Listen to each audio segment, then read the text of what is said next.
ఓం శాంతి 23/2/2026 సాకార ఈశ్వరీయ మధుర మహావాక్యాలు.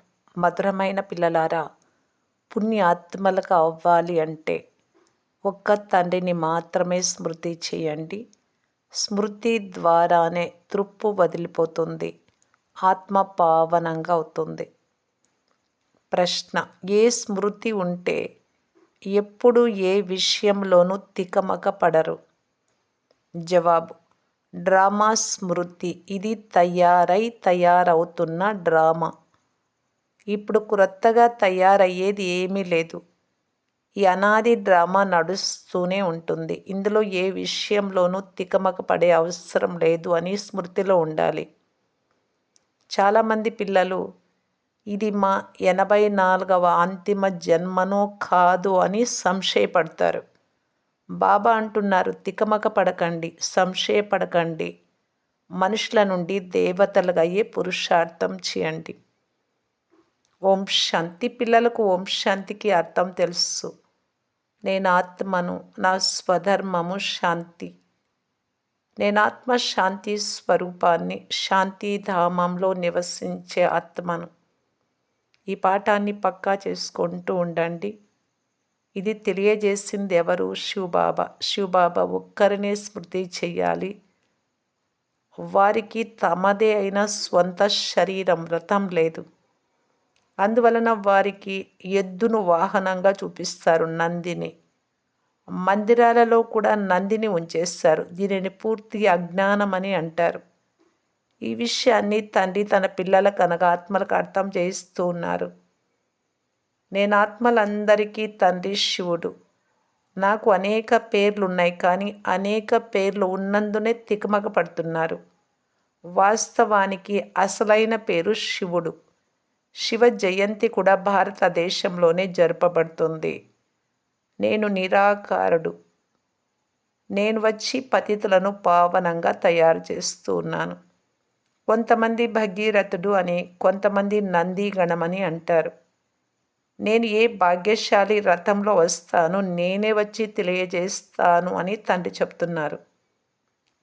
నేను బ్రహ్మ శరీరంలో ప్రవేశిస్తాను. బ్రహ్మ ద్వారా భారతదేశాన్ని స్వర్గంగా తయారు చేస్తాను. లక్ష్మీనారాయణల రాజ్యం ఉండేది అని భారతీయులైన మీ అందరికీ తెలుసు కదా.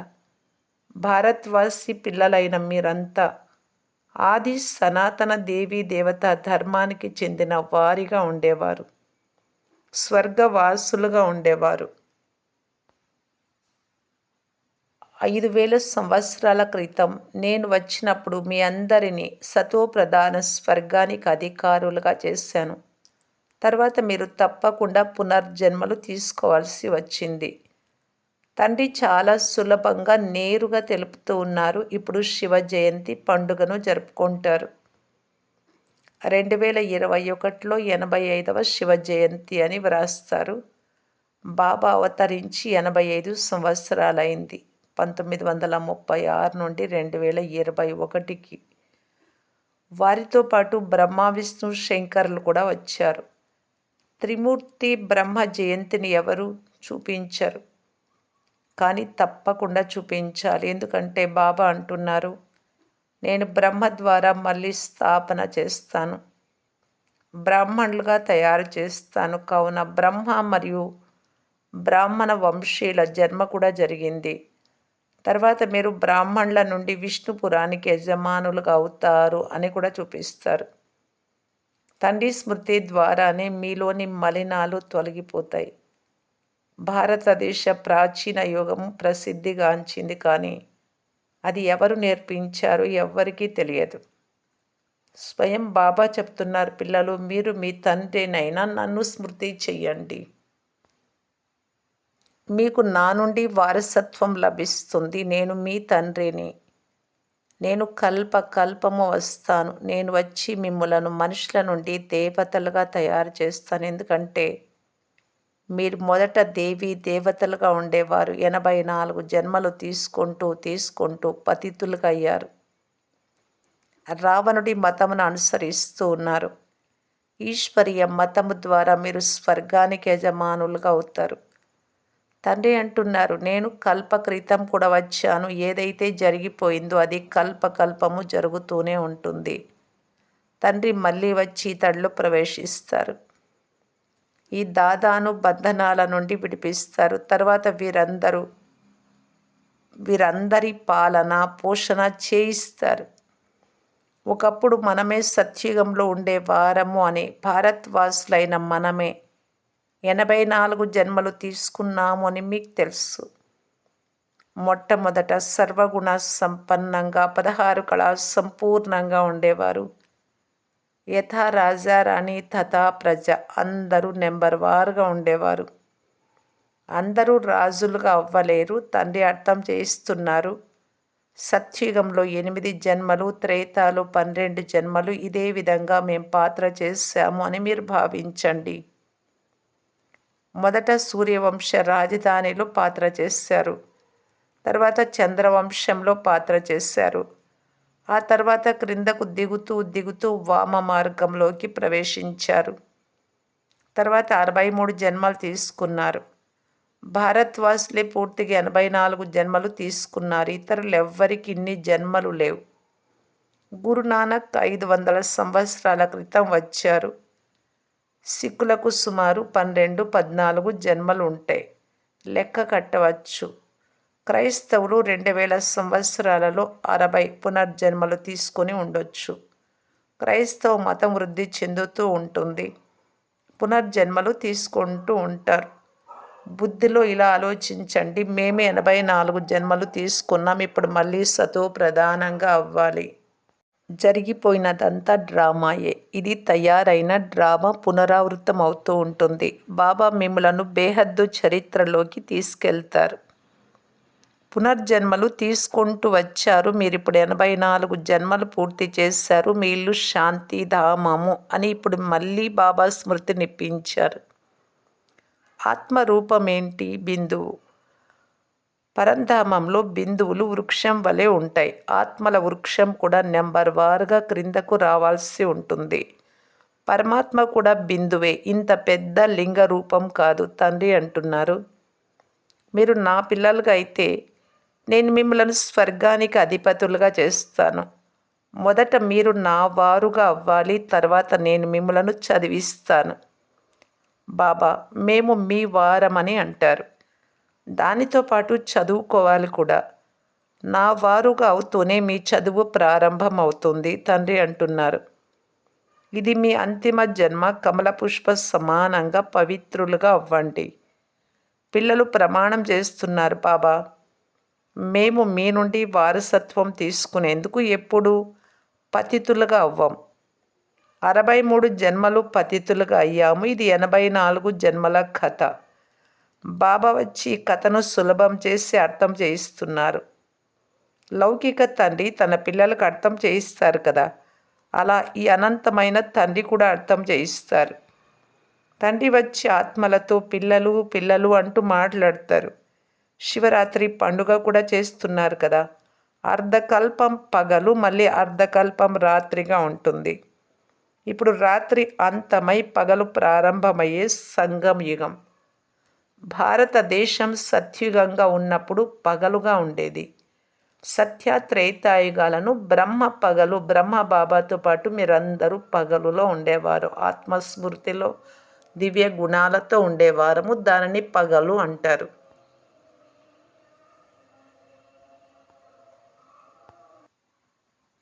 మీరు బ్రాహ్మణులు కదా. బ్రాహ్మణులైనా మీకు ఇప్పుడు రాత్రి పూర్తి అవుతూ ఉంది అని తెలుసు. భక్తి తమో ప్రధానంగా ఉంది. గడప గడపలో ఎదురు దెబ్బలు తింటూ తిరుగుతూ ఉంటారు. అందరినీ పూజిస్తూ ఉంటారు. 3 దారుల కలయికను కూడా పూజిస్తారు.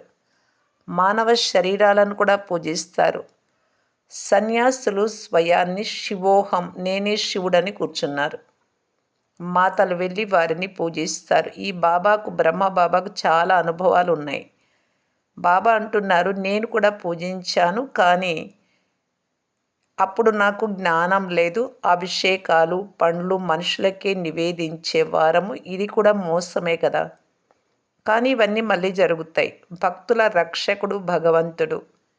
ఎందుకంటే అందరూ దుఃఖంలోనే ఉన్నారు. తండ్రి తెలియజేస్తున్నారు. ద్వాపరయుగం నుండి మీరు గురువులను ఆశ్రయిస్తూ వచ్చారు. భక్తి మార్గంలో క్రిందకు దిగుతూ వచ్చారు. ఇప్పటి వరకు సాధువులు సాధన చేస్తూనే ఉన్నారు. తండ్రి అంటున్నారు, వారిని కూడా నేనే ఉద్ధరిస్తాను. సంగం యుగంలో మీకు సద్గతి జరుగుతుంది. మళ్ళీ మీరు 84 జన్మలు తీసుకుంటారు. తండ్రిని జ్ఞానసాగరులు, మానవ సృష్టికి బీజ రూపులు, సత్ ఆనంద స్వరూపులని అంటారు. వారు ఎప్పుడు వినాశనం అవ్వరు. వారిలో జ్ఞానం ఉంది. తండ్రి జ్ఞానసాగరులు, ప్రేమ సాగరులు. మరి వారి నుండి తప్పకుండా వారసత్వం లభించాలి కదా. ఇప్పుడు పిల్లలైనా మీకు వారసత్వం లభిస్తూ ఉంది. శివబాబా ఉన్నారు. మీకు వారు కూడా తండ్రే. బ్రహ్మ బాబా కూడా తండ్రే. శివబాబా బ్రహ్మ ద్వారా మిమ్మలను చదివిస్తూ ఉన్నారు. అందువలన ప్రజాపిత బ్రహ్మ కుమార్ కుమారీలు అని అంటారు. అనేక మంది బీకేలు ఉన్నారు. మాకు మా తాత నుండి వారసత్వం లభిస్తుందని అంటారు. బాబా మమ్ములను నరకవాసుల నుండి స్వర్గవాసులుగా చేస్తారు అని పిల్లలు అంటారు. తండ్రి అంటున్నారు, పిల్లలారా, నన్ను ఒక్కరినే స్మృతి చేస్తే మీ తలపై ఉన్న పాప భారం అంతా భస్మం అయిపోతుంది. మళ్ళీ మీరు సతో ప్రధానంగా అవుతారు. మీరు సత్యమైన బంగారంగా, సత్యమైన ఆభరణాలుగా ఉండేవారు. ఆత్మ శరీరం రెండు సతో ప్రధానంగా ఉండేవి. ఆత్మ ఎప్పుడైతే సతో రజో తమోగా అవుతుందో అప్పుడు శరీరం కూడా అటువంటి తమో గుణమైనదే లభిస్తుంది. తండ్రి మీకు సలహా ఇస్తున్నారు, పిల్లలు నన్ను స్మృతి చెయ్యండి. ఓ పతిత పావన రండి అని మీరు నన్ను పిలిచారు కదా. భారతదేశ ప్రాచీన యోగం చాలా ప్రసిద్ధి చెందింది. దానిని ఇప్పుడు మీకు నేర్పిస్తూ ఉన్నాను. నాతో యోగం జోడించండి. తద్వారా మీపై ఏర్పడిన త్రుప్పు కాలిపోతుంది. ఎంత స్మృతి చేస్తే అంత త్రుప్పు వదులుతూ ఉంటుంది. ముఖ్యమైనది యోగమే. జ్ఞానంనైతే తండ్రి ఇచ్చారు. సత్యుగంలో యథా రాజా రాణి తథా ప్రజ అందరూ పవిత్రంగా ఉండేవారు. ఇప్పుడు అందరూ పతితులుగా ఉన్నారు. తండ్రి చెప్తున్నారు, నేను ఇతడి అనేక జన్మల అంతిమ జన్మలో ప్రవేశిస్తాను. ఇతడిని భాగ్యశాలి రథమని అంటారు. ఈ చదువుకొని ఇతడు మళ్ళీ నెంబర్ 1లోకి వెళ్తారు. శ్రీకృష్ణుడిగా, శ్రీనారాయణుడిగా నెంబర్ వారుగా అవుతారు కదా. ముఖ్యమైన పేరు ఒక్కరిదే ఉంటుంది. పిల్లలకు 84 జన్మల రహస్యాన్ని తండ్రి అర్థం చేస్తున్నారు. మీరు ఆది సనాతన దేవీ దేవత ధర్మానికి చెందినవారు, హిందూ ధర్మం వారు కాదు. మీరు కర్మశ్రేష్ఠులుగా, ధర్మశ్రేష్ఠులుగా ఉండేవారు. రావణుడు ప్రవేశించినందువలన మీ ధర్మము, కర్మము భ్రష్టమైపోయాయి. స్వయాన్ని దేవీ దేవతలు అని పిలిపించుకునేందుకు సిగ్గుపడుతూ ఉన్నారు. అందువలన హిందువులము అని చెప్పుకుంటూ ఉన్నారు. వాస్తవానికి మీరు ఆది సనాతన దేవీ దేవత ధర్మానికి చెందినవారు. 84 జన్మలు తీసుకొని మళ్ళీ పతితులుగా అయ్యారు. 84 జన్మల చక్రం భారతీయులకు మాత్రమే. అందరూ వాపస్ వెళ్లాల్సిందే. మొదట మీరు వెళ్తారు. మీ వెనుక పెళ్లి ఊరేగింపు వలె అందరూ వస్తారు. శివబాబాను ప్రియుడు అని కూడా అంటారు. ప్రేయస్సులైనా మీరిప్పుడు తమో ప్రధానమై చీచీగా ఉన్నారు. అటువంటి వారిని చాలా సుందరమైన పుష్పాలుగా తయారు చేసి తండ్రి తీసుకెళ్తారు. ఆత్మలను పావనంగా తయారు చేసి తీసుకెళ్తారు. కనుకనే తండ్రిని ముక్తి దాత, మార్గదర్శకుడని అంటారు. అనంతమైన తండ్రి తీసుకెళ్తారు. వారి పేరేమిటి? శివబాబా. సాధారణంగా పేరు శరీరానికి ఉంటుంది, కానీ పరమాత్మ పేరు ఎప్పుడూ శివుడే. శరీరమే లేదు.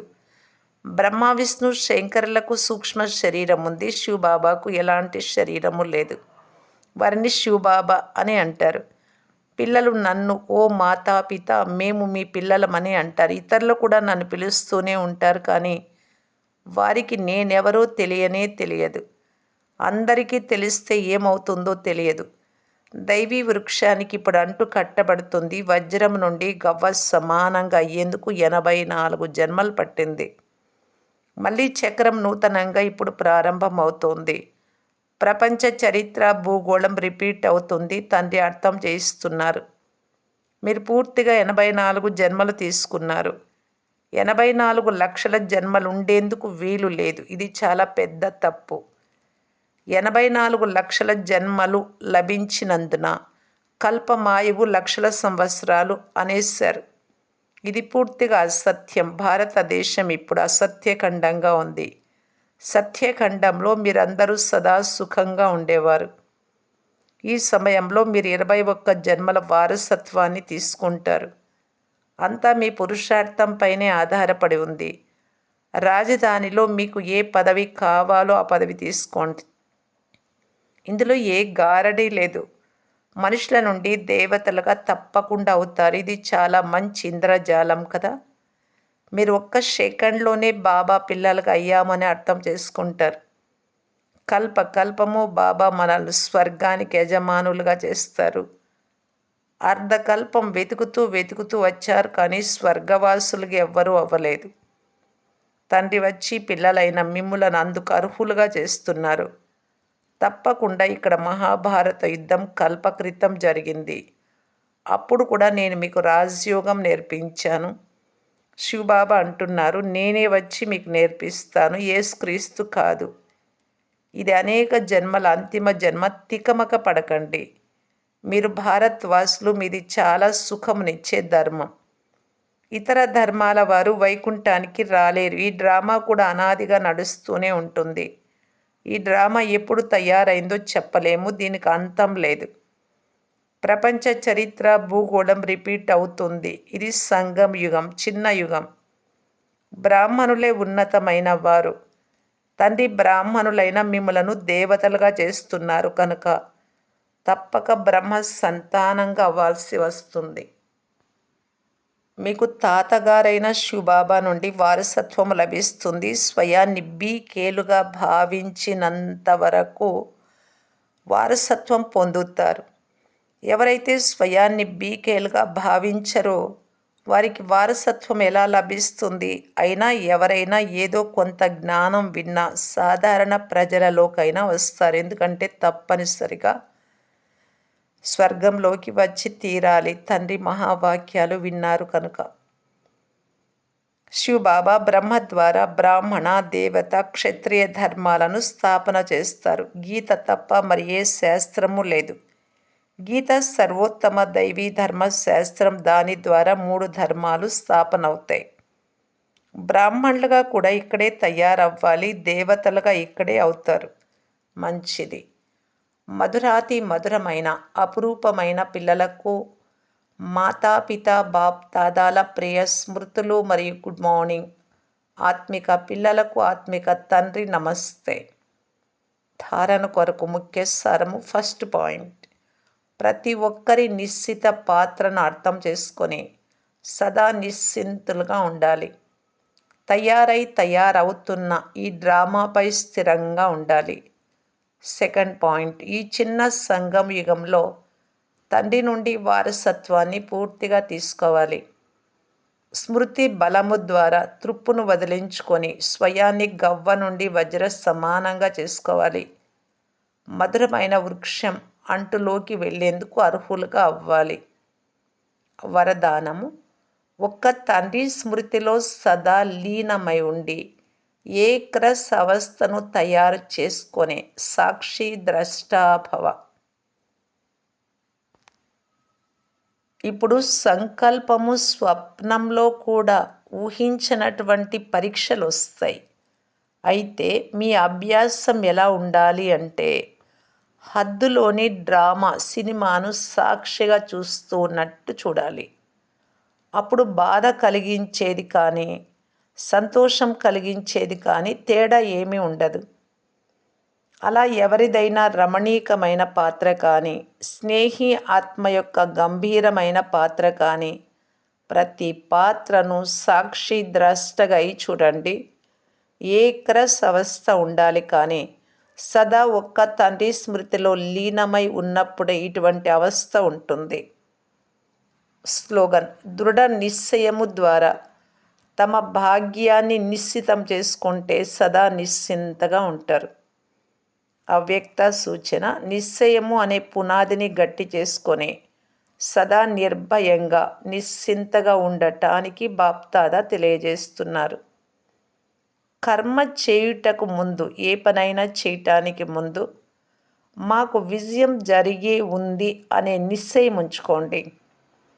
అనేక కల్పాలు విజయులుగా అయ్యాము, అనేక కల్పాలు అనేక సార్లు విజయులుగా అయ్యి విజయ మాలలో కూర్చబడే వారిగా, పూజ్యులుగా అయ్యే వారిగా అయ్యాము కనుక ఇప్పుడు అదే రిపీట్ చెయ్యాలి. తయారైన కర్మను మళ్ళీ రిపీట్ చేయాలి. అందుకే తయారు చేయబడిన డ్రామా అని అంటారు. తయారైంది కానీ ఇప్పుడు మళ్ళీ రిపీట్ చేసి తయారు చేయబడిన అని లోకోక్తిని, సామెతను పూర్తి చేయాలి. ఓం శాంతి.